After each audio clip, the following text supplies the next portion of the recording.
Hello students, जय हिंद। मेरा ये channel intermediate mathematics JEE Main TGT and PGT के लिए बहुत ही हेल्पफुल है, तो आप बने रहिए मेरे चैनल पे। ये डिटर्मिनेंट्स का क्वेश्चन है। इसमें यक्स का वैल्यू ज्ञात करना है। कैसे ज्ञात करेंगे? 4 है, 8 है, 6 है, 6 12 है, 9 है। मतलब इसको आप वॉच करेंगे तो पाएंगे कि यदि इसके डबल से इन दोनों का योग घटा दें तो ये 0 हो रहा है। और इस तरह बहुत जल्दी से इजीली इसको आप सॉल्व कर सकते हैं। तो देखिए यहाँ क्या कह रहे हैं। R2 से R1 सॉरी R2 के डबल से R1 और R3 का योग घटा देंगे। दोनों को जोड़ के और इससे घटा दें तो ये क्या आ रहा है? ये 12x और +4 हो जाएगा इसका डबल। और इन दोनों को जोड़ेंगे तो 12x + 1, ये घटाएंगे तो आ जाएगा 3। ऐसे ही इन दोनों को जोड़ेंगे और इसके डबल से घटाएंगे तो 6 से ये 2, ये 4 हो रहा है। इसी तरह इससे तो दोनों का योग 3 और यहाँ डबल करना है तो 0 ही है, मीन्स ये हो जाएगा -3। बाकी ये 24x से, ये 18x से और 12x से कैंसिल हो जाएगा। और फर्स्ट रो ये 4x 6x + 2 8x + 1 8x + 1 12x और 16x + 2, इसको आप उतार लेंगे। और भी थोड़ा इसको इजी कर दें इस साइड से भी। एक तो यह कि इससे इसको ऐड करेंगे तो 0 हो जाएगा। दूसरा तरीका अप्लाई करेंगे ताकि यक्स का वैल्यू कम से कम हो जाए। तो ये कम टर्म्स में यक्स रहेंगे तो आप इजीली सॉल्व कर सकते हैं। तो इस तरह C2 के डबल से C1 और C3 घटा दीजिए। ऐसे ही C2 के डबल से 2C2 से C1 और C3 घटा दें तो 6x + 2 का डबल करेंगे तो 12x + 4। इसमें से इन दोनों का योग घटाना है, मीन्स 12x और +1, ये घटा देंगे तो आ जाएगा 4 - 1, ये 3 आ जाएगा। ऐसे ही इस C2 का डबल मीन्स 8 से इन दोनों का योग घटाएंगे, मीन्स 0, तो ये 8 ही रहा। और 12x का डबल 24x से इन दोनों का ये 24x और +3, ये घटा देंगे तो ये हो गया -3। ये C2 लिख लिए। और 4x 3 8x + 1 और जो कॉलम 3 में है 8x + 1 -3 16x + 2। अब और भी कम टर्म्स में रह गए x, और चाहें तो इसको कम कर सकते हैं या तो फिर प्रसार कर सकते हैं। और भी कम कर लें, इजी रहेगा। तो चलिए इसके C3 से C1 का डबल घटा दे रहे हैं। तो C1 में तो कुछ नहीं करना, 4x 3 8x + 1 3 8 -3। C3 से C1 का डबल घटाएंगे तो ये 1 हो रहा है। इस C3 से C1 का डबल तो 6 इससे घटाएंगे तो -9 हो रहा है। और इसमें से इसका डबल घटाएंगे तो 16x+2 ये हो रहा है 0।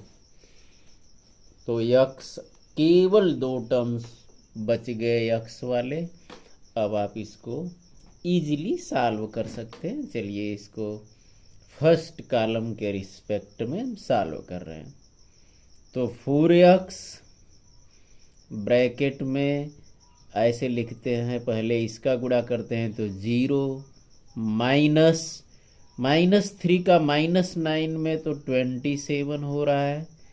फिर ये 3 माइनस का प्लेस है तो -3 हो गया।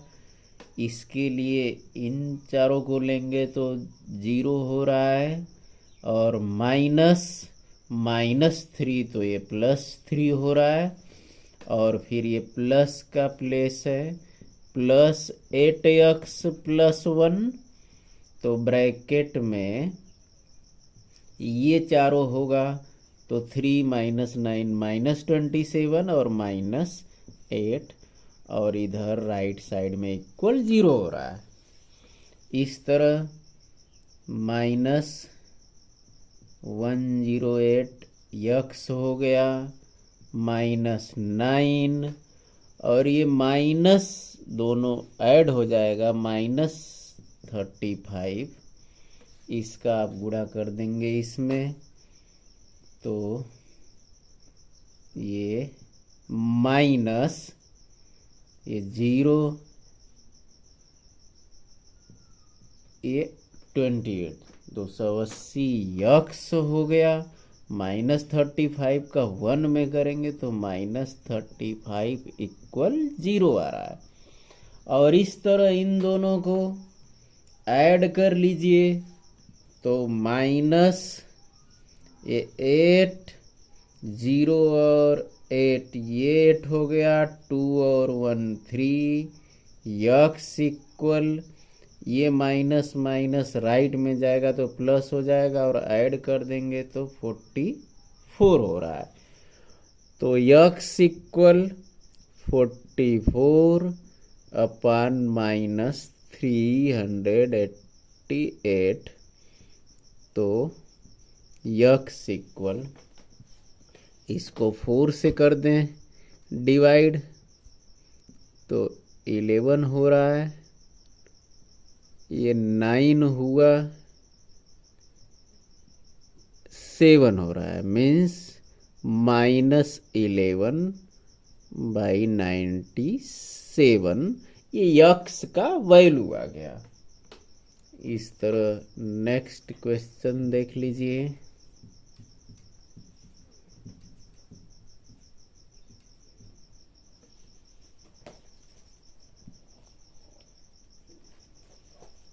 x+1 x+2 x+3, second column में x+2 x+3 x+4, और थर्ड कॉलम में x+a x+b x+c, और इक्वल 0 दिया हुआ है। तो प्रूफ करना है कि ABC समांतर श्रेणी में है। ABC ये समांतर श्रेणी में है, ऐसा प्रूफ करना है। तो देखिए कैसे प्रूफ करेंगे। C1 C2 C3 R1 R2 R3 कहीं से जहाँ से लगे कि इजी है हम कर देंगे उसको एक दूसरे से सब्ट्रैक्ट, या तो x कैंसिल हो जाएगा या तो इजीली 0 हो जाएगा। तो चलिए इस सेकेंड रो से के डबल से फर्स्ट और थर्ड को घटा दे रहे हैं। तो R2 से R2 के डबल से R1 और R3 ये घटा दे रहे हैं। तो इसके डबल मीन्स 2x+4 से इन दोनों का योग घटाएंगे 2x+4, तो ये 0 हो रहा है। ऐसे ही इससे इन दोनों को जोड़ के घटाएंगे तो 0 हो रहा है। और इसके डबल से इन दोनों को जोड़ के घटाएंगे तो 2b माइनस ए प्लस सी हो रहा है। और फर्स्ट और थर्ड को उतार भी सकते हैं या थोड़ा और भी सॉल्व कर सकते हैं। चलिए फर्स्ट को तो लिख लें, x plus 1 x plus 2 x plus a, और थर्ड से भी कर दे रहे हैं R3 से भी, ताकि x कम से कम हो जाए। R3 से R1 को घटा दे रहे हैं, तो R3 से R1 को घटाएंगे तो 2, इससे इसको घटाएंगे तो भी 2, और ये घट के आ जाएगा C माइनस ए। और भी x को कम करना चाहें तो और भी कम हो जाएगा, या तो इसी पर हम ये प्रसार कर सकते हैं, थोड़ा और कम कर लीजिए ऐसे। C2 से C1 घटा दे रहे हैं, C2 से C1 को घटाएंगे तो x प्लस 2 से x प्लस 1 घट के 1 हो जाएगा, 0 0 हो जाएगा, 2 से 2 0 हो रहा है। और ये है x प्लस ए, 2b माइनस ए प्लस सी है ये, और ये c माइनस ए, और फर्स्ट कॉलम में x प्लस 1 0 और 2 हो गया। और इस तरह इसको अब एक्सपेंड कर सकते हैं, बहुत ही इजीली एक्सपेंड हो जाएगा ये। इस सेकेंड कॉलम के रिस्पेक्ट में इसको हम एक्सपेंड कर दे रहे हैं। तो देख लीजिए यहाँ ये प्लेस माइनस का है, -1 हो गया, और इसके ब्रैकेट में 0 से c माइनस ए का गुणा करेंगे, 0 हो रहा है, और फिर ऐसे माइनस लिखा जाता है। इस 2 का इसमें गुणा होगा, तो देखिए कैसे गुणा हो रहा है इस 2 का इसमें, 2b माइनस ए प्लस सी में। ध्यान दीजिए 1 के रिस्पेक्ट में ये चारों लेंगे, 0 हो रहा है, 2 का इसमें गुणा हो गया, और इक्वल 0 है, क्योंकि अब 0 के रिस्पेक्ट में और 0 के फिर रिस्पेक्ट में हो तो 0 ही हो जाएगा। तो हो गया ये -1 राइट में जाके 0 हो जाएगा, ये 0 हो गया। इस सब को खोल दें तो हो जाएगा -2 2b माइनस ए प्लस सी इक्वल 0 हो रहा है, क्योंकि -1 राइट में जाके डिवाइड करेगा 0 से, 0 हो जाएगा। फिर -2 भी जाके 0 हो जाएगा, क्या बचा 2b माइनस ए प्लस सी इक्वल 0, और इस तरह आ रहा है 2b इक्वल ए प्लस सी, जहाँ क्या है A B C a arithmetical progression में है, ये प्रूफ हो गया। नेक्स्ट क्वेश्चन देखिए,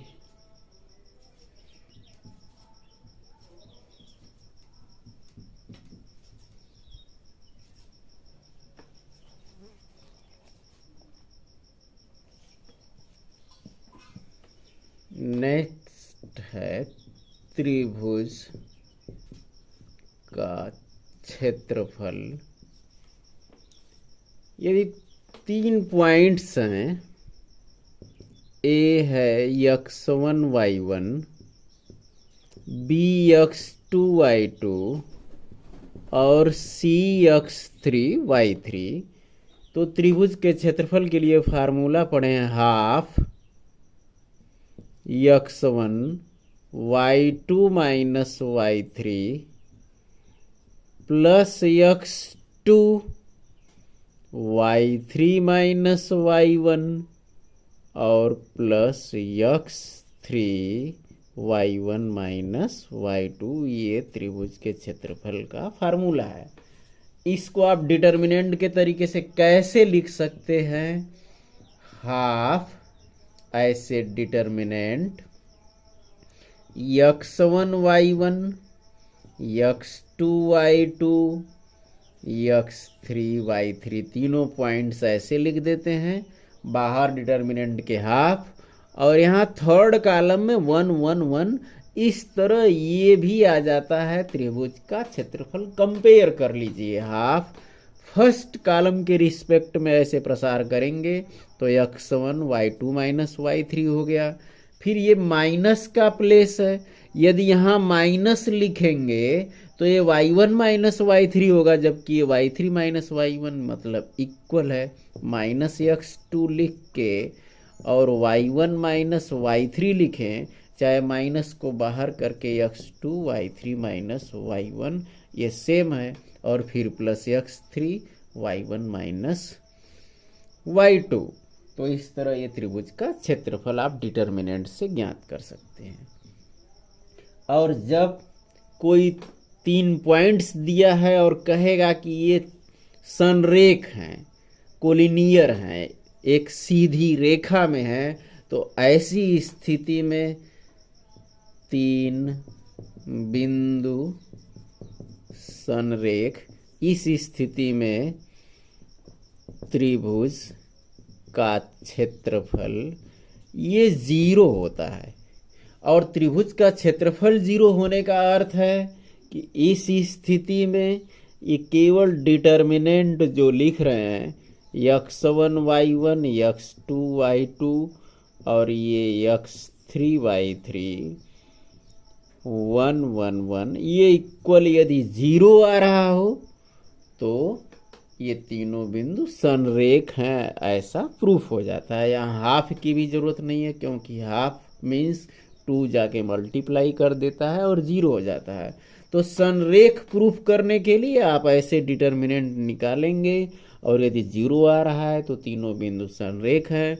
दूसरी स्थिति, संरेख दिया हुआ है और कुछ पूछ रहा है वैल्यू, तो इसके लिए आप इक्वल 0 लिख देते हैं और वैल्यू आ जाता है। लेकिन यहाँ ध्यान रखना होगा कि त्रिभुज का क्षेत्रफल ऑलवेज पॉजिटिव होता है, इसलिए जो भी वैल्यू त्रिभुज का क्षेत्रफल में देगा, इस त्रिभुज के क्षेत्रफल को हमेशा कैसा लिखेंगे?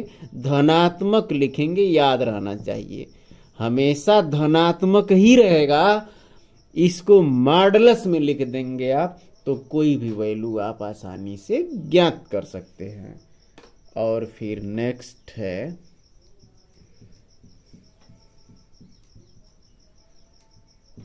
यदि 2 बिंदु हैं x1 y1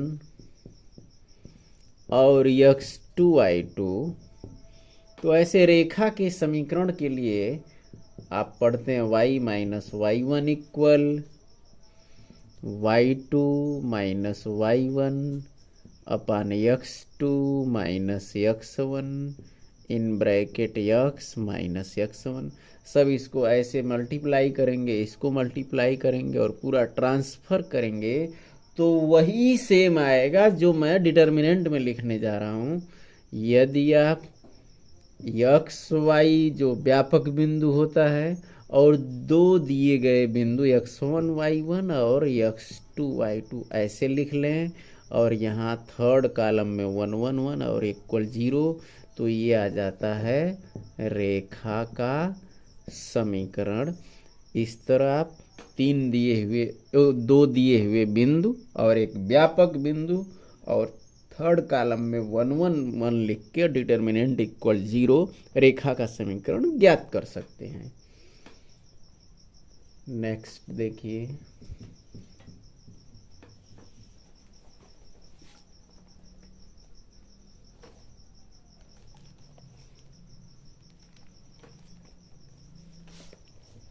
क्वेश्चन है उस त्रिभुज का क्षेत्रफल ज्ञात करना है जिसके निर्देशांक है -2 -3 3 2 और एक पॉइंट है -1 -8। ये इसके शीर्षों के निर्देशांक हैं, तो त्रिभुज का क्षेत्रफल पूछ रहा है। तो इस त्रिभुज का क्षेत्रफल हाफ डिटर्मिनेंट -2 -3 3 2 -1 -8 और यहाँ 1 1 1 ऐसा लिख के, और इसको आप इजीली प्रसार कर देंगे, त्रिभुज का क्षेत्रफल आ जाएगा। पॉजिटिव ही आएगा, यदि निगेटिव आ रहा है तो माइनस को छोड़ देंगे, पॉजिटिव वैल्यू लिख लेंगे। आप सीधे सीधे एक्सपेंड कर सकते हैं, या 2 जीरो किसी रो या 2 कॉलम में बनाते हैं तो बहुत इजीली एक्सपेंड हो जाता है।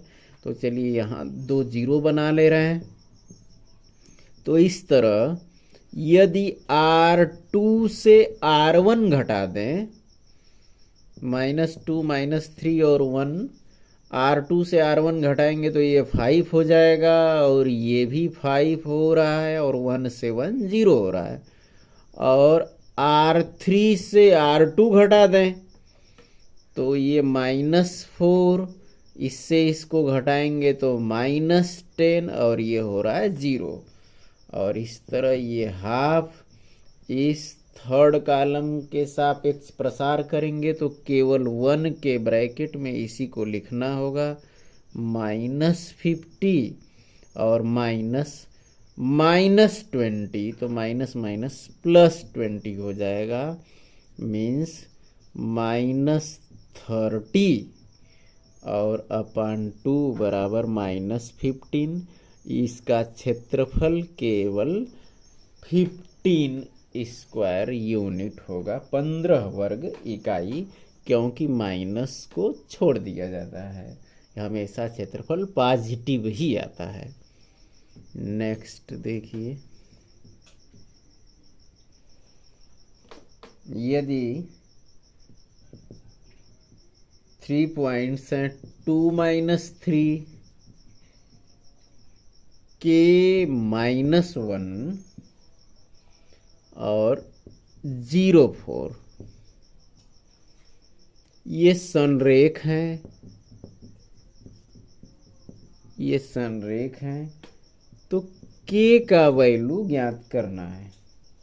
यदि ये संरेख हैं तो इनका डिटर्मिनेंट ऐसे तीनों पॉइंट्स को रख के क्षेत्रफल की तरह निकालेंगे, 0 रखेंगे, और हाफ को भी नहीं रखना होगा, अभी बताए थे।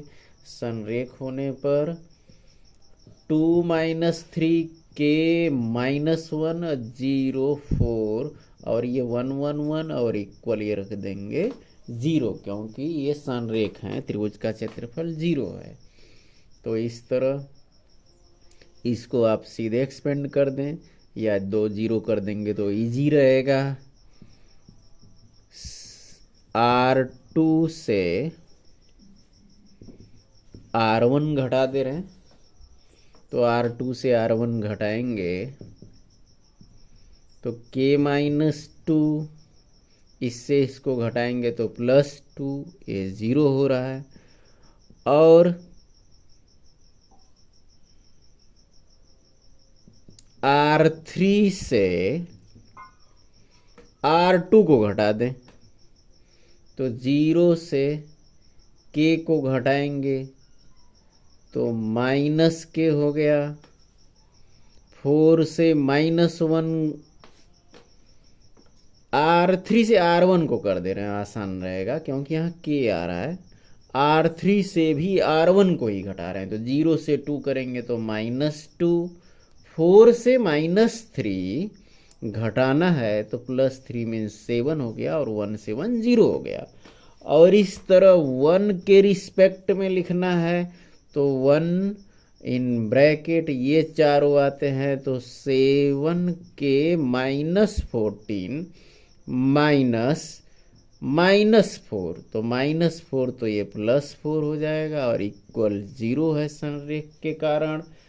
तो 7 के, और ये हो रहा है -10 इक्वल 0, तो 7 के इक्वल 10, तो k इक्वल 10 ये 7 हो रहा है। इस तरह ये k का वैल्यू आ गया। नेक्स्ट क्वेश्चन देखिए,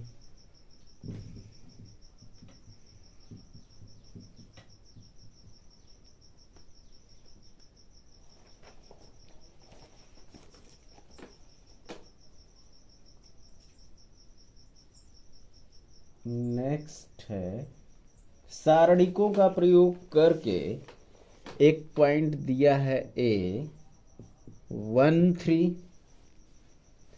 बी दिया हुआ है 0 0, को मिलाने वाली रेखा का समीकरण ज्ञात कीजिए। तो पहले इसका समीकरण ज्ञात कर लें। रेखा ए बी का समीकरण बहुत इजीली ऐसे डिटर्मिनेंट इक्वल 0, डिटर्मिनेंट को कैसे लिखते हैं, एक्स वाई, और दिया हुआ पॉइंट्स है 1 3 0 0, और यहाँ लिखते हैं 1 1, और इस थर्ड रो के रिस्पेक्ट में हम एक्सपेंड कर दें तो 1 के ब्रैकेट में आएगा 3x और -y और इक्वल 0 हो गया। ये इक्वेशन आ गया रेखा का। और क्या दिया हुआ है क्वेश्चन में, k का मान ज्ञात कीजिए यदि बिंदु D K0 इस प्रकार है कि त्रिभुज ABD का क्षेत्रफल 3 वर्ग इकाई है। एक D पॉइंट दिया है K0, ये ऐसी स्थिति में है कि त्रिभुज ABD का क्षेत्रफल 3 वर्ग इकाई ऐसा दिया हुआ है। तो दो क्वेश्चन इसमें पूछा है, एक तो रेखा का समीकरण और एक k का वैल्यू। तो इस तरह त्रिभुज ABD को बहुत ही इजीली हम ज्ञात कर सकते हैं। A, B और D 3 पॉइंट्स दे दिए हैं, तो इसके लिए त्रिभुज का क्षेत्रफल हाफ, और A हो गया 1 3, B 0 0 और D है K0, और यहाँ थर्ड कॉलम में 1 1 1 लिख देते हैं।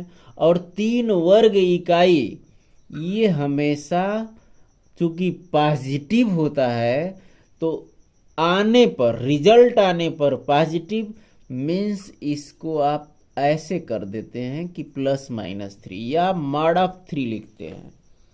क्यों ऐसा हम बोल रहे हैं पॉजिटिव और लिख रहे हैं पॉजिटिव निगेटिव दोनों, तो आप कंफ्यूज ना होना।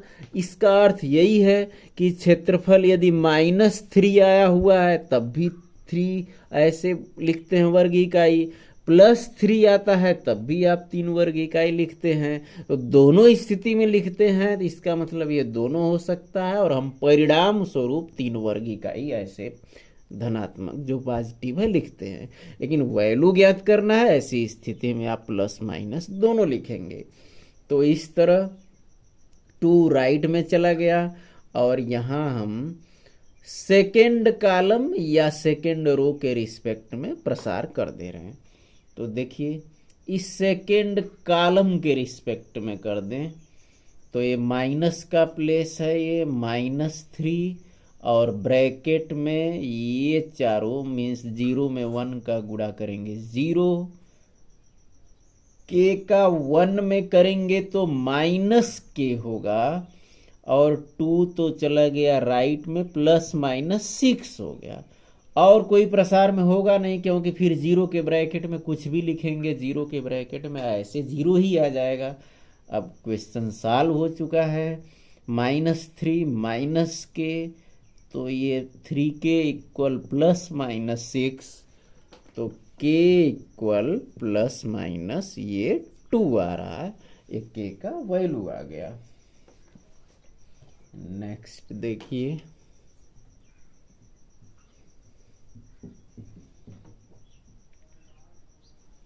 नेक्स्ट है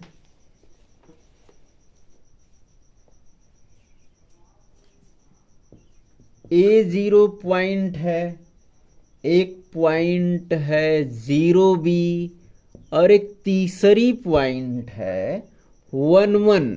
क्वेश्चन में कह रहा है कि ये तीनों पॉइंट्स संरेख हैं, तो सिद्ध कीजिए 1/a + 1/b = 1, ये प्रूफ करना है। जब भी ऐसे 3 पॉइंट्स संरेख होते हैं, कोलिनियर होते हैं, तो उनका त्रिभुज का क्षेत्रफल 0 होता है, मीन्स हाफ भी लिखने की जरूरत नहीं है। ऐसे डिटर्मिनेंट 0 होगा। किसका डिटर्मिनेंट? A0 0B 1 1 और यहाँ 1 1 1 आ जाता है। और इस तरह बहुत ही ईजिली आप इसको सॉल्व कर सकते हैं। फर्स्ट रो के रिस्पेक्ट में A B और -1 फिर 0 और फिर 1 है 1 ब्रैकेट में ये 0 -B और ये हो गया equal 0। AB -A -B equal 0। A plus B equal AB।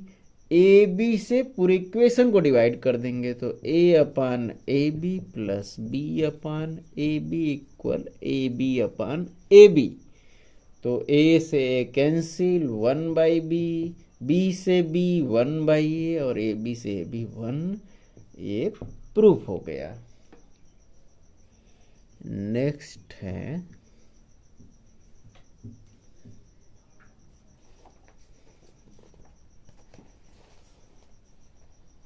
एक त्रिभुज का क्षेत्रफल दिया हुआ है 35 वर्ग इकाई और उसके शीर्ष हैं 2 - 6 5 4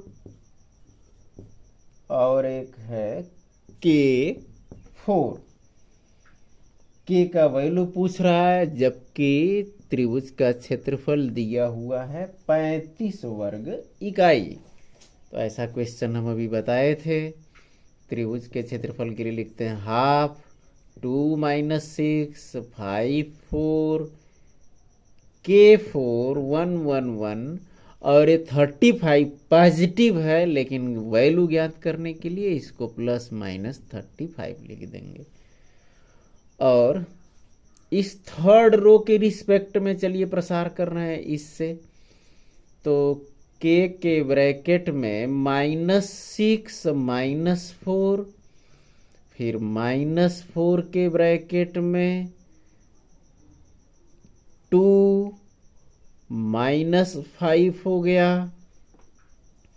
फिर 1 के ब्रैकेट में 1 के लिए 8 और -30 मीन्स +30 हो गया और इक्वल ये 2 जाके 35 में ये मल्टीप्लाई कर जाएगा तो ±70 और इस तरह ये -10 के ये -3 है -4 +12 और ये हो गया +38 इक्वल ±70 -10 के इक्वल +-70 ये दोनों ऐड करेंगे 50 होगा राइट में जाके -50। एक बार पॉजिटिव लेंगे धन चिन्ह तो -10 के इक्वल 70 -50 -10 के इक्वल 20 तो k इक्वल -2। एक आंसर आ गया यहाँ से।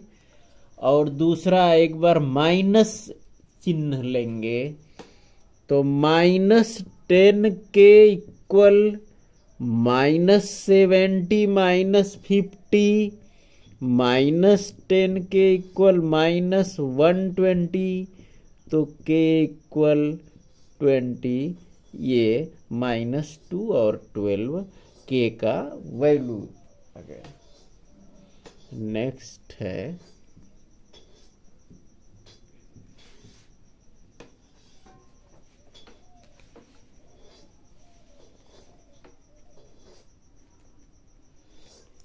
वर्ग आव्यूह का सारणिक।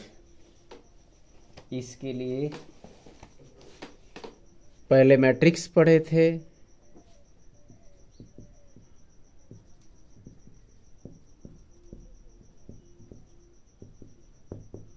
और फिर डिटर्मिनेंट पढ़े। अब क्या पढ़ रहे हैं? जो भी मैट्रिक्स हैं यदि स्क्वायर मैट्रिक्स हैं वर्ग आव्यूह हैं तो उनका डिटर्मिनेंट निकाला जा सकता है। मीन्स जो वैल्यू आ रहा है वही किसी भी मैट्रिक्स का वही डिटर्मिनेंट है। इसको देख रहे हैं कैसे निकालना है, इसके डेल्टा का यूज कर रहे हैं, चाहे डिटर्मिनेंट लिख रहे हैं। यदि ए मैट्रिक्स है तो ऐसे ए लिख सकते हैं, या इसको ऐसे मॉडुलस ए लिख सकते हैं। इसके लिए 3 ऑर्डर में चलिए आपको एग्जाम्पल दे रहे हैं।